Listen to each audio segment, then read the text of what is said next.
Bien, là, on va commencer. Alors, rebonjour, rebonsoir, chers internautes, et puis bonsoir, Kozo. Merci d'avoir accepté notre invitation. Merci à vous pour l'invitation. OK. Alors, tu es le CEO de Covalis Connect, de la First Class Academy. Ouais. D'abord, est-ce que tu veux dire un mot, pas sur toi, parce que je préfère garder la question là, qui porte sur toi un peu plus tard. Ça va nous permettre d'établir le pont et la transition avec le thème de ce soir. Mais Ouais. un mot sur la First Class Academy, un mot sur Covalis Connect. Alors, en fait, la First Class Academy, on est la première académie à former les entrepreneurs par la pratique. Alors, pourquoi? Parce que je suis parti du principe que le seul moyen de développer des vraies compétences, c'est d'être sur le terrain, de faire le job. Donc voilà, donc c'est pour ça que j'ai voulu créer une académie qui peut accompagner les entrepreneurs. Donc quand on reçoit des gens en fait qui nous disent, voilà, on est prêt, on veut être entrepreneur, moi ce que je dis souvent et ce que tous mes collaborateurs disent, c'est OK, bah let's go, on y va maintenant, tout de suite. Voilà. Et donc on crée un business, peu importe, même si c'est pas le business de ta vie, si c'est pas l'idée du siècle, c'est pas grave. L'essentiel, c'est commencer maintenant à faire quelque chose. S'il faut vendre des chips, ben on vend des chips. S'il faut vendre des t-shirts, on vend des t-shirts. Mais peu importe ce qu'on fait, mais faire quelque chose maintenant. Et donc, dans l'académie, c'est ce qu'on fait. Donc, chaque personne qui vient nous voir, on démarre tout de suite un projet ensemble pour s'assurer que la personne puisse évoluer, progresser et devenir un entrepreneur. Et Covalis Connect, en fait, c'est un réseau d'entrepreneurs, de dirigeants. Donc, l'idée, hein, évidemment, c'est de mettre en connexion toutes les personnes qui ont de l'ambition, qui ont déjà monté leur boîte pour trouver des fournisseurs, des clients, des partenaires partout dans le monde. Donc aujourd'hui, on compte plus de 40 000 entrepreneurs dirigeants chez Covalis Connect. On a un deuxième réseau qui s'appelle Néo Entrepreneurs, où on a un peu plus de 26 000 néo-entrepreneurs. Alors, ce sont plus des porteurs de projets, des entrepreneurs un peu nouvelle génération, infopreneurs, les personnes qui font du business en ligne, de l'investissement. D'ailleurs, on a une belle formation la semaine prochaine sur le trading qui sera animée par la plus grande école de trading en Europe en ce moment. Donc voilà, donc ce sont des personnes qui sont là pour évoluer en tant qu'entrepreneur, en tant qu'investisseur, et donc qui sont des néo-entrepreneurs, donc nouvelle génération, qui sont dans ce réseau. Donc on a un réseau de plus de 26 000 néo-entrepreneurs et un réseau de plus de 40 000 dirigeants de l'autre côté, et on apporte tout ce réseau à toutes les personnes qui nous rejoignent. OK, donc Covalis Connect, plus de 41 000 membres déjà dans le réseau et Néo Entrepreneur, plus de 26 000 membres. Nous allons en parler un peu plus loin là, sur comment on arrive à bâtir un tel réseau et puis quelle est l'utilité pour un entrepreneur, même pour un professionnel, hein, d'avoir son réseau et comment développer son réseau. Parce que c'est une question qui revient souvent là sur Facebook ou dans les réseaux sociaux, les personnes qui m'écrivent, qui me suivent, et même en privé, la inbox des gens qui m'écrivent. Alors, on va en parler parce que je suis sûr que ça va aider beaucoup de personnes. Mais commençons par le début, Kozo, si tu veux bien. Ta première entreprise à 16 ans, à l'âge où la plupart des jeunes et des ados ne pensent pas à l'entrepreneuriat, ils ne savent même pas, là, pour beaucoup, quel emploi ils veulent faire plus tard, quelle profession les intéresse réellement à cet âge-là. Quel était ce premier business? Alors, je me suis lancé dans ce qu'on appelle la signalisation horizontale et verticale. C'est-à-dire qu'aujourd'hui, quand vous êtes sur les routes, vous voyez, il y a les panneaux qui indiquent donc les panneaux déviation, les panneaux de signalisation sur la route, donc verticale. Il y a la signalisation horizontale, vous avez les bandes blanches au sol. Quand il y a des travaux dans les différentes villes, en fait, les villes n'ont pas les compétences aujourd'hui pour pouvoir faire les travaux par eux-mêmes de signalisation, donc font appel à des prestataires comme nous. Et donc, on vient, on pose les plots, et voilà, on s'assure qu'il y a les panneaux de déviation et on refait un peu la circulation. Donc, c'était mon premier business que j'ai monté à l'époque. OK. Et que j'ai revendu à l'âge de 21 ans. D'accord. Quelle première leçon d'ado à 16 ans as-tu tiré de ce premier business? Parce que certains diraient, mais 16 ans, c'est trop jeune, etc. Mais toi, tu viens de nous dire que tu t'es lancé. quelle première leçon as-tu tiré de cette première expérience de très, très jeune entrepreneur? J'ai compris que il faut apprendre à gérer ses relations. J'ai compris qu'il faut... En fait, quand j'ai démarré, j'ai eu du succès tout de suite. Et malheureusement, ça m'est un peu monté à la tête. Et, et donc, j'ai fait un peu l'erreur que font la plupart des débutants, c'est de négliger son réseau, de négliger ses relations. Dans le business, hein, je parle des clients, des fournisseurs, et de ne pas prendre conscience de l'importance de chaque client. Donc, quand un client te lâche, et souvent même de ta faute, hein, on se dit, bon, c'est pas grave, de toute façon, j'ai d'autres clients. C'est juste un client. Voilà, sauf qu'en fait, c'est pas juste un client. Parce que demain, tu cherches un gros contrat, et tu tapes à la porte, et en fait, c'est le client que tu as lâché il y a 10 ans, ou qui t'a lâché à cause de toi il y a 10 ans, et ben, c'est lui qui va signer le contrat aujourd'hui, qui est le décideur. Et là, tu dis, bah, si j'avais su, j'aurais fait les choses autrement. Okay. Donc, moi, la première leçon que j'ai vraiment apprise, c'est de toujours garder ses relations intactes, quoi qu'il arrive, même quand tu as un mauvais client devant toi, toujours rester. Voilà, il faut rester courtois, il faut éviter de griller les relations.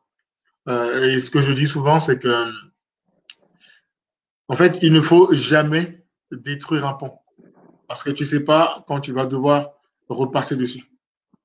Et en fait, chaque personne autour de toi est un pont qui peut t'emmener vers une nouvelle opportunité, qui peut t'emmener vers de nouveaux challenges, vers quelque chose de plus. Chaque personne autour de toi. Des fois, c'est l'ami d'un ami, d'un ami, d'un ami qui va t'apporter l'opportunité que tu veux.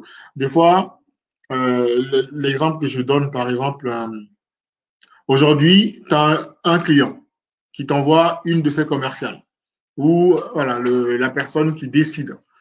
Ça se passe mal et tu te dis, bon, tu hausses le ton, tu te laisses un peu aller, tu parles mal à cette personne. Et donc, la relation, à cause de cette relation, le contrat s'arrête, imagine. Et 10 ans plus tard, cette personne se marie avec le patron du groupe EDF en France, par exemple. Tu ne sais pas. Tu as un gros contrat. 10 ans plus tard, tu montes un autre business. Tu as un gros contrat à signer. La relation se passe très bien avec le décideur. Tout va bien. Il rentre le soir à la maison et il discute avec sa femme et lui dit, bah, tiens, c'est génial parce qu'on a lancé un gros contrat en ce moment. Et j'ai la chance, je suis tombé sur un fournisseur, mais vraiment extraordinaire, le mec que je l'ai rencontré, un mec génial. Je pense que là, on a vraiment beaucoup de choses à faire ensemble. L'importance de bouche à oreille. Et il s'appelle Kodogaou. Okay. Et la dame, quoi? Non, c'est vrai? Ah non, mais c'est un connard, lui. Ça sert à rien. Et là, clairement, en fait, on ne se rend pas compte à quel point. Et là, tu peux perdre un contrat parce que tu as eu une mauvaise réputation et une mauvaise gestion de la relation, quelqu'un donne son avis, peu importe qu'il ait raison ou pas, mais cette personne peut te voler une opportunité. Alors, je ne dis pas qu'on peut s'entendre avec tout le monde. On ne peut pas s'entendre avec tout le monde. Mais il faut toujours garder ses relations intactes, quoi qu'il arrive. Même si la personne te fait la pire des choses, la pire crasse au monde, tu restes toujours courtois, toujours correct. La vie se chargera de régler les comptes. Okay. Toi, entrepreneur, ce n'est pas ton job. Ton boulot, c'est rester focus. Focus sur le chemin. Voilà. Donc, j'ai appris dans ma première boîte et ça a changé toute ma vie plus tard. Donc, l'importance du réseau, l'importance de travailler ses relations, de tenir compte, hein, de prendre conscience du bouche à oreille. Hein. On pense que la publicité, les médias sociaux, oui, c'est important, mais j'écoutais un livre encore, la Contagious, Contagieux, de professeur américain, là, très, très populaire, et qui expliquait qu'en fait, le bouche à oreille est plus puissant que toute forme de publicité. C'est ça. En fait, Parce que, un client mécontent, c'est terrible. Il faut toujours écouter le client. Un client content peut te rapporter du business. Un client mécontent peut te détruire ton business. Et les gens ne se rendent pas compte à quel point ça peut aller très, très, très, très vite. Et tu peux perdre un gros contrat juste parce que tu n'as pas géré une situation. Même des fois, les gens peuvent être mécontents. Mais la manière de gérer la situation fait qu'ils vont te pardonner. ok. Tu vois? Donc, faut toujours, toujours écouter ses clients, écouter ses partenaires, même si ils ont tort. Il faut toujours écouter. C'est pas facile, hein. Ça fait appel à, j'imagine, à l'intelligence émotionnelle, C'est ça. à travailler sur soi. Comment est-ce Ouais. qu'on arrive à développer cette compétence, la Kodio? Comment est-ce qu'on arrive à développer ces compétences? Je pense que, en fait, il y a des étapes qu'il faut respecter si on veut réussir sa vie. Et une des étapes, c'est l'association, c'est les gens qui nous entourent. Et ces compétences, en fait, on les développe en fréquentant des gens. Parce qu'en fait, c'est une attitude d'entrepreneur. Et ce n'est pas logique pour un être humain normal. Donc, on les développe quand on fréquente des gens qui sont comme ça. Tu vois, Ok. tous les gens que j'ai fréquentés dans ma vie, comme toute ma vie d'adulte, je l'ai construite entourée d'entrepreneurs, forcément. C'est des compétences, ce qu'on appelle les soft skills. Hein. C'est des Oui. compétences qui se développent naturellement par l'influence des gens autour de soi. Donc, quand tu fréquentes des personnes pour qui c'est injuste, le racisme est injuste, par exemple, bah forcément, tu vas être révolté face à un client raciste. Parce que c'est le mindset des personnes qui t'entourent. Ouais. Tu vois? Alors qu'un entrepreneur, j'ai aucun problème. Je bosse avec des gens qui n'aiment pas les Noirs, qui sont racistes, et ça ne me dérange pas. Parce que c'est là pour faire du business. Et je sais ce que je suis, je sais ce que je vaux. Je n'ai pas besoin. Les gens ont le droit d'être racistes, les gens ont le droit d'être sexistes, les gens ont le droit d'être cons, les gens ont le droit d'être ignorants. Les gens ont le droit d'être comme ils sont. Et en tant qu'entrepreneur, on s'adapte. On s'adapte à l'humanité. On s'adapte à tout type de personnes. Et c'est comme ça. Et on n'a pas le choix. Mais pour penser comme ça, il faut fréquenter des gens qui pensent comme ça. Ça prend du temps de développer cet état d'esprit-là, ce mindset-là. Ouais, ça a beaucoup de temps. C'est des années d'expérience, c'est de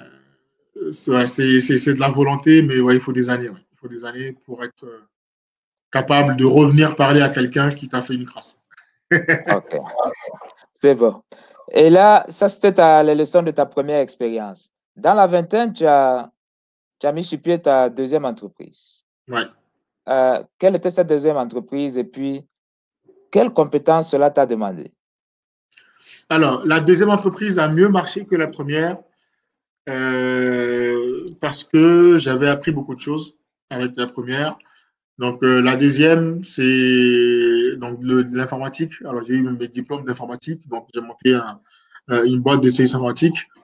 Quand j'étais en première année, en fait, à l'école, en BTS informatique, je me suis rendu compte qu'il y avait un besoin, une demande. Parce que c'était dans les années 2000. Donc, on était au début d'Internet et tout le monde parlait d'Internet. Il y avait les cybercafés qui poussaient partout. Et donc, forcément, je me suis dit, mais c'est une occasion incroyable, je ne peux pas laisser ça passer. Et donc, quand j'étais en première année, quand on m'a appris à installer des réseaux, bah, j'ai monté ma deuxième boîte. Donc, et on installait des cybercafés, du réseau, d'Internet chez les gens et dans les cybercafés. Et du coup, quand j'ai eu mon BTS, je me suis dit, bah, je vais pas continuer les études, je vais continuer ma boîte. Donc, maintenant, qu'est-ce que ça va demander comme compétence? J'étais un peu plus à l'aise. Ça a été plus le. Ah oui, je pense que ma plus grande découverte, ou en tout cas ce que j'ai développé, c'est vraiment au niveau de mon ego personnel. À l'âge de 21 ans, depuis mes 21 ans, j'ai toujours bien gagné ma vie. Et quand je suis arrivé à 26 ans, j'ai pris la décision de redevenir salarié. Mon business, mes clients étaient plus des TPE, des PME. Sauf que moi, j'avais l'ambition de devenir un grand patron, de monter des multinationales. J'avais l'ambition de créer une entreprise, une grande entreprise, pour concurrencer les grands noms du monde. Et, et je me suis dit, je ne peux pas avoir une PME, même si j'ai des clients, même si j'ai de l'argent, ça ne me suffit pas. Ça ne me suffit pas. J'ai envie de savoir comment ça fonctionne dans les grands groupes. OK. Et donc, le plus dur, ça a été de prendre la décision. Et donc, je suis redevenu salarié. Et du coup, j'ai fait les deux en parallèle. J'ai ma boîte et je suis salarié en même temps. Et je voulais grimper, monter dans la hiérarchie, dans les grands groupes, voir un petit peu comment ça se passe quand on est vraiment au top niveau dans les grandes sociétés. Et c'est comme ça que je suis devenu directeur informatique à 30 ans chez Alcatel, où je dirigeais 25 pays. J'avais l'Europe, le Moyen-Orient, l'Afrique. Et tout ça, ça m'a permis en fait de monter et d'être au top dans une entreprise internationale et de diriger donc plusieurs personnes, plusieurs pays, de voir un petit peu comment ça se passe. On était trois grands patrons de l'informatique. Donc, moi, j'étais sur la zone IMIA. Il y avait un autre patron de l'informatique sur la zone Amérique du Sud et autres, et un autre patron sur la zone APAC. Et donc, les trois directeurs informatiques, et on avait notre grand patron monde. Ouais. Et donc, tout le travail qui est effectué, toutes les guerres d'ego qu'on peut avoir, le fait de défendre ses idées, le fait de défendre son territoire, le fait de gérer des gros budgets, de défendre aussi ses équipes, parce que voilà, il y a des budgets qui sont votés chaque année. En fait, de voir tout ce qui se passe, c'est là où j'ai fréquenté les grands groupes, tous les grands patrons des grands groupes au niveau international. J'ai été dans des séminaires invités par Microsoft, où j'avais tous les grands DSI du monde entier qui étaient là. Et tout ça, ça m'a ouvert les yeux sur le niveau d'entreprise que je voulais créer. Et donc voilà, donc le plus dur, ça a été ça, je pense. Et la leçon que j'ai tirée de tout ça, c'est l'humilité, c'est d'accepter à un moment donné que quand tu veux passer à un niveau supérieur, des fois, il faut redescendre. Voilà, il faut redescendre et ensuite tu passes au niveau supérieur. On dit souvent en français courant, reculer pour mieux sauter. C'est ça, exactement. Et il faut l'accepter parce que des fois, on n'a pas envie, mais voilà, il faut le faire. OK. Là, passons à ta troisième entreprise, Kojo, si tu veux bien. Quelle était cette entreprise? Une fois de plus, là, c'est un palier au-dessus. Alors, certainement que ça a demandé d'autres aptitudes, d'autres compétences, d'autres stratégies. Est-ce que tu veux nous en parler? Alors, la troisième entreprise, c'est en sécurité informatique. Et c'est ce qui m'a d'ailleurs amené à la dernière. En fait, quand j'étais à 29 ans, avant de devenir directeur informatique, j'étais directeur sécurité informatique. D'accord? Donc, j'étais responsable de toute la sécurité informatique au niveau du groupe APREC. Et, et donc, je participais aux réunions avec les grands noms de la sécurité informatique, notamment Kaspersky. Donc, à l'époque, Nicolas Sarkozy faisait des lois sur la sécurité informatique. Il poussait un petit peu l'État à prendre conscience du terrorisme numérique. Et donc, j'étais dans plusieurs réunions et je me suis rendu compte, en fait, que dans les prochaines années, il y a un besoin qui va arriver, surtout avec le développement du web. C'est vraiment toute la sécurité, tout ce qui compte la sécurité des données, des serveurs et tout ce qui est cybercriminalité et autres qui allait se développer. Et donc là, je me suis dit, mon entreprise de services informatiques, il fallait qu'elle grossisse. Et donc là, on a ouvert un peu plus et donc on s'est spécialisé sur tout ce qui est sécurité informatique. Donc ça, je l'ai créé à 29 ans. OK, excellent. Avant qu'on continue, je voudrais dire à notre public qu'ils peuvent, elles peuvent nous envoyer leurs questions là dans le clavardage. Je vais les transmettre à notre invité aujourd'hui. Alors, finalement, ta quatrième entreprise, Kojo. Est-ce que tu veux Alors, nous en parler? la quatrième entreprise, hein, c'est celle que tout le monde connaît maintenant, qui s'appelle Covalis Connect. En fait, quand j'ai lancé ma troisième entreprise à 29 ans, je me suis rendu compte que, en fait, beaucoup de personnes n'arrivaient pas à faire ce que j'avais fait. Alors, sans prétention aucune, hein, évidemment, Mais je me suis rendu compte qu'en fait, tous les gens avec qui j'ai démarré à l'époque, ou tous les gens que j'ai croisés sur le chemin depuis mes 16 ans jusqu'à mes 29 ans, la plupart, ils se sont cassés les dents, ils ont arrêté d'entreprendre. Il y en a, ils sont devenus même frileux par rapport à l'entrepreneuriat. Il y en a qui ont divorcé, se sont endettés. Enfin, il y a eu quand même pas mal d'histoires. Et quand j'ai monté ma boîte à 29 ans, ça s'est mieux passé parce que j'avais un bon réseau, j'avais de meilleures compétences. Et donc, du coup, il y a aussi le fait d'avoir grimpé dans la hiérarchie, dans des grands groupes. Évidemment, mon mindset n'était plus le même. Et donc là, je me suis dit, non, il y a forcément quelque chose à faire. Maintenant, comment est-ce que ça s'est produit? Comme j'étais chez Alcatel, j'avais toute la direction informatique à gérer. Je passais une semaine par mois à l'étranger. Je n'avais pas le temps. Mais j'avais ma boîte aussi à gérer en parallèle. Je me suis dit, je vais trouver des indépendants avec qui je vais bosser. Comme moi, j'ai le réseau et que je peux générer du business, ce que je vais faire, c'est que je vais prendre des gens qui sont indépendants et je vais leur donner la partie production. Comme ça, eux vont faire le job et ils prennent, donc je les paye pour ça. Okay, ils prennent une partie des revenus. Voilà, des revenus, et moi, j'ai gardé une petite partie. Okay. Et donc, c'était la première version de Covalis Connect qui s'appelait à l'époque Covalis Business Consulting. Et donc, Covalis IT and Business Consulting. Et donc, j'avais un réseau d'indépendants en informatique. Et moi, je prenais les contrats. Donc, maintenance, support, sécurité, tout, de A à Z. Et j'avais les freelances qui bossaient pour moi. Et petit à petit, le réseau a commencé à grandir. Je me suis rendu compte que ça marche très bien quand on est en réseau. On peut gérer plus de business, on peut gérer plus de contrats, on se motive les uns les autres. Et c'était vraiment génial. Et quand j'ai quitté Alcatel, donc j'avais 32 ans, 33 ans, j'avais réalisé pas mal de choses là-bas. Et je me suis dit, bon, j'ai touché le niveau où je voulais toucher. Maintenant, il faut que je revienne dans l'entreprise à 100%. Et là, je me suis dit, mais si on arrive à générer du business comme ça, avec tous les indépendants en informatique, et on travaillait comme si on était une grande entreprise, d'accord? Pourquoi ne pas créer un réseau, mais avec tous les corps de métier? Parce que ça serait beaucoup plus simple. Si demain, un comptable peut aller rentrer chez un client avec un informaticien, avec des gens d'autres secteurs, ça ramènera du business pour tout le monde et le client aura peut-être des prix plus sympas. Et donc, j'ai commencé à réfléchir à tout ça et je me suis dit, bon, OK, on va tester, on va essayer de faire grandir un petit peu.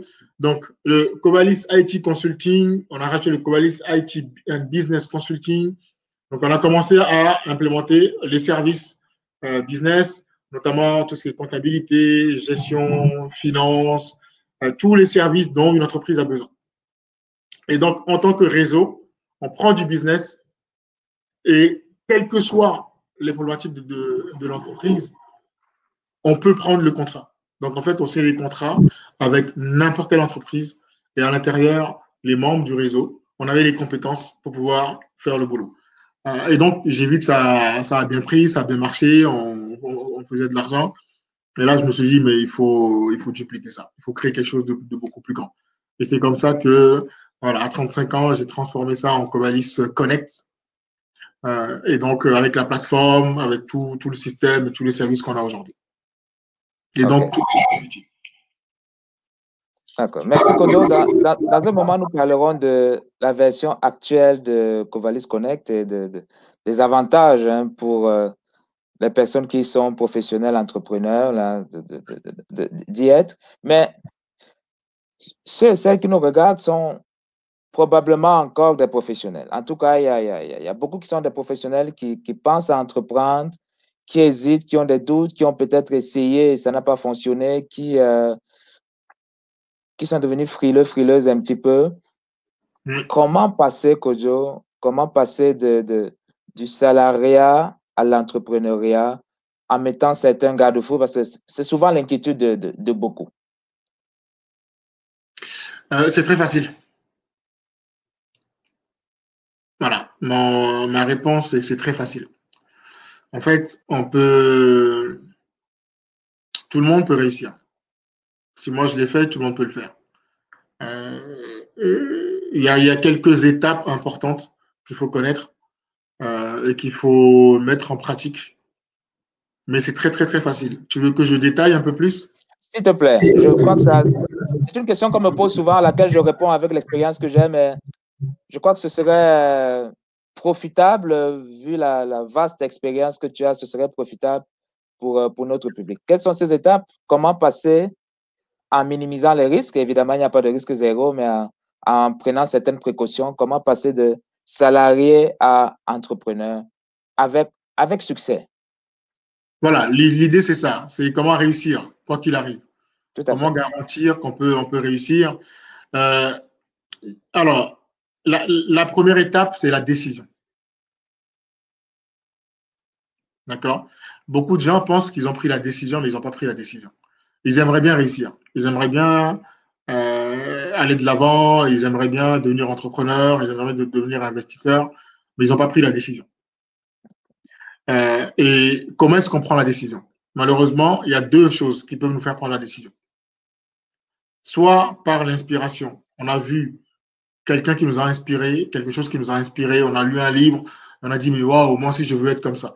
Ou on a vu une conférence ou quelqu'un qui va aujourd'hui écouter mon histoire, qui va se dire, mais waouh, mais attends, mais lui, il a réussi à faire ça, ben, moi aussi je peux le faire. OK, par l'inspiration. Mais c'est très rare l'inspiration. C'est très rare d'avoir l'énergie nécessaire quand on est inspiré. Parce que l'inspiration ne dure pas longtemps. D'accord? euh, La deuxième chose qui fait qu'on passe à l'action, c'est le drame. Et dans 99% des cas, c'est le drame qui fait que les gens prennent la décision de changer leur vie. Quand tu n'as pas le choix, tu n'as besoin de personne pour t'expliquer comment changer ta vie. Le problème, c'est qu'on a le choix. Notre génération, on a de la chance, il n'y a pas de guerre, on mange bien, on a Internet, on s'amuse, on rigole. On n'a pas de problème. On aimerait bien réussir, on aimerait bien avoir plus d'argent, on aimerait être plus heureux, mais on n'a pas de problème. Est-ce que tu confirmes ça? On est une C'est génération, on a beaucoup de chance. c'est vrai, oui. Il y a eu beaucoup, beaucoup, beaucoup d'avancées Voilà. sociales, sur le plan Tout, des droits, etc., etc., exactement. ces dernières années, en effet. Et le problème, c'est que comme il n'y a plus de soucis, la plupart des problèmes qu'on a aujourd'hui, on se les crée dans la tête. On n'a pas de problème. On est dans le confort. Un peuple qui n'a plus faim est un peuple qui ne grandit plus. Et comme on n'a plus faim, tout le monde mange aujourd'hui. Tout le monde trouve un moyen de manger. Et du coup, la difficulté, c'est ça. C'est comment trouver l'énergie quand tu as le choix. Il y a des gens, ils veulent perdre du poids. Il y a une dame, elle faisait 300 kilos, ou ouais, 300 kilos aux États-Unis, 300 ou 200 kilos, 300 pounds, je ne sais plus. En fait, Ouais. ou 500 pounds, ça veut faire quoi, 180 kilos, un truc comme ça? J'avoue que je ne sais pas Ouais, je sais plus. j'ignore la Et conversion voilà, mais entre l'histoire a pounds et été, kilos, oui. voilà, donc l'histoire est extraordinaire parce que elle devait faire peut-être 180 ou 200 kilos et elle est partie. Donc, pendant des années, oui, je veux perdre du poids, je veux perdre du poids, je veux perdre du poids. Elle n'a jamais réussi à faire des régimes. Elle part à Disneyland, elle monte sur une attraction, elle reste coincée parce qu'elle est trop grosse. Tout le monde s'est moqué d'elle. Il y avait des enfants qui rigolaient. Il y avait des gens qui prenaient des photos, qui diffusaient en live sur Facebook, sur Instagram, sur Internet. Elle a vécu la pire journée de sa vie. Et ça lui a tellement fait du mal qu'elle a dit plus jamais je veux faire ce poids. Elle a commencé à courir tous les jours. 5 ans plus tard, elle faisait 80 kilos. Le drame. Combien de personnes ont changé leur vie parce qu'il y a quelqu'un qui est décédé dans leur famille? Ouais. Il y a des gens, ils font un AVC, et là, ils disent, ah oui, en fait, la vie existe, il faut que j'en fasse quelque chose. Malheureusement, c'est le drame. Combien de personnes savent qu'il faut manger correctement? Aller dans les fast-foods, manger tout et n'importe quoi, c'est pas normal. Notre génération, on marche plus, on fait plus rien. On vit dans le confort. On devrait manger correctement, on devrait faire du sport. Mais on ne fait pas de sport, on ne mange pas correctement. Mais quand tu vas faire une analyse et on va te détecter du diabète, du cholestérol, de l'hypertension et toutes les bêtises qu'on a dans le sang aujourd'hui, notre génération, et là, bizarrement, tu trouves la force de manger des légumes. Tu trouves la force de faire attention à ce que tu manges. Pourquoi tu ne l'as pas fait avant? Donc, pour résumer, Koto, le confort est l'ennemi du progrès, en fait. Voilà. Donc, toutes les personnes qui posent la question, comment faire pour passer de salarié à entrepreneur, c'est parce que tu as le choix que tu poses cette question.